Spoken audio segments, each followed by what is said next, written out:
Thanks for joining us. They're over now, but for 18 days at the end of February, the city bustled with the excitement of the Canada Winter Games. From the 2,400 athletes to their coaches, families, and fans, there were countless stories to tell of triumph and tears.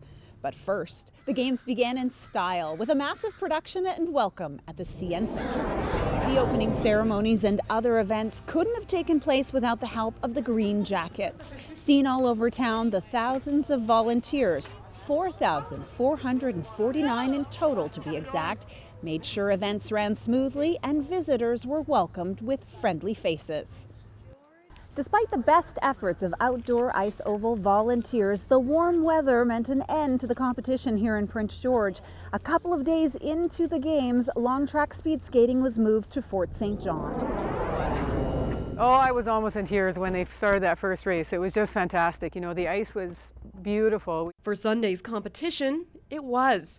But the sun and heat meant an end to the races. I had a pretty good feeling when we came down at 4:30 in the morning and looked at the patches we had done the night before, and it hadn't gotten cold enough overnight to freeze them. I thought, oh, this isn't good. And I suspected at that point that we were done. There's about a half an inch void in here. Months of volunteer work melted. The team put in early mornings in the cold to prepare for the games. We're certainly going to make the very best ice that we possibly can. You know, I think of everybody involved, they probably are the ones taking it the worst in a way because of the work that they've done. Right from the start in late November when we started building ice, the games was always in our minds. At least the competition is going ahead. Now the athletes, coaches, and parents are in Fort St. John. We would feel really bad if those poor skaters didn't have a chance to do their races, but at least knowing that they're able to go to Fort St. John and complete the activities there, it makes us feel a little bit better. They can also take comfort in recognition from games organizers. I could not believe the work that they were doing around the clock to try to make this work, okay? So you have to be pretty proud about what the community did to try to keep it here. Now they have a new goal.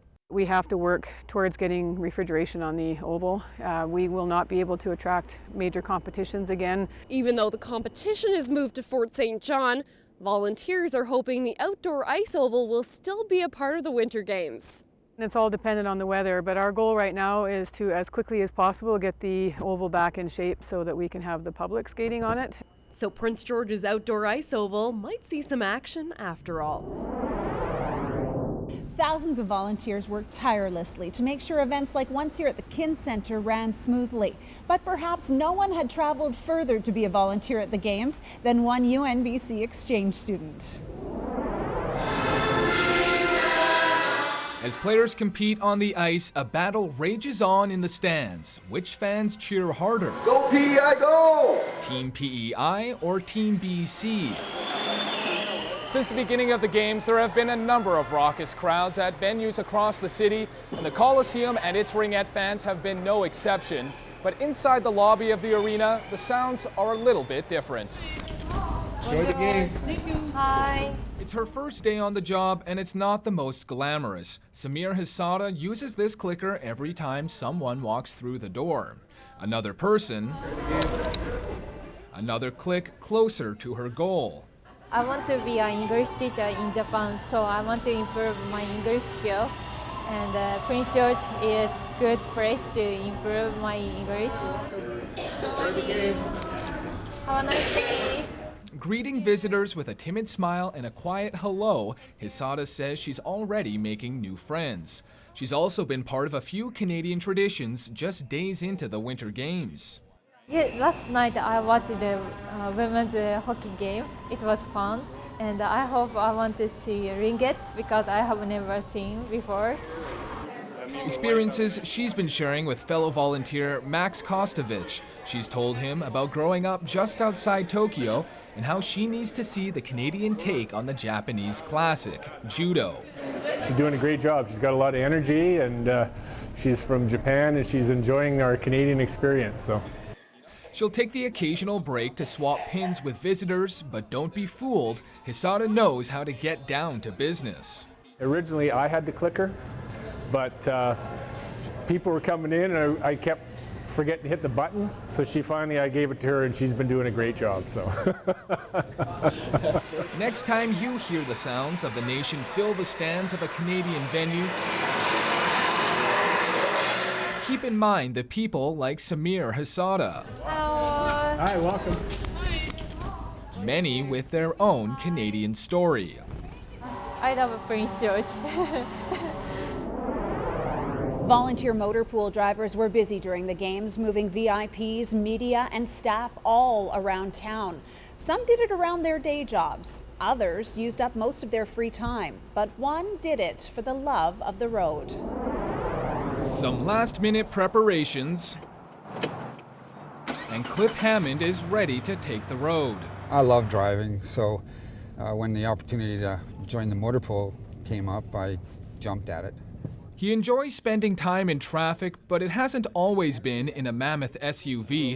In 1986, Hammond was riding a motorcycle when he crashed. He says it's been a long road, including 49 surgeries since that day. 18 years out in the oil patch driving a MTC, a mobile treatment center. So I've been in a vehicle one way or another most of my life. Constantly in touch with dispatch, he and about 400 other volunteers carry out pickups and drop-offs during the games. The Green Jackets make 500 to 600 trips every day. 1,001 stories you get to meet with these people, and when they're in the vehicle, they share with you as long as you're interested and talk to them. Scott Pass is one of the people overseeing the drivers across the city. The fleet includes 65 vehicles from Wood Wheaton and Prince George Motors. We've got volunteers that come in the morning, they go to their day job, and they come back and work again in the afternoon. And the system is just absolutely reliant on committed volunteers. He says volunteers normally work 6-hour shifts, but people like Hammond keep coming back for more. You're driving a beautiful vehicle, as I said, provided by our sponsors. You're driving a beautiful vehicle.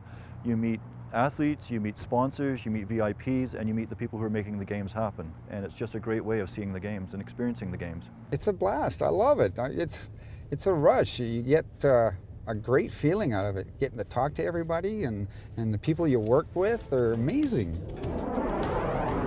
Still to come as we look back on the games, the athletes and the sports, the stories and triumph.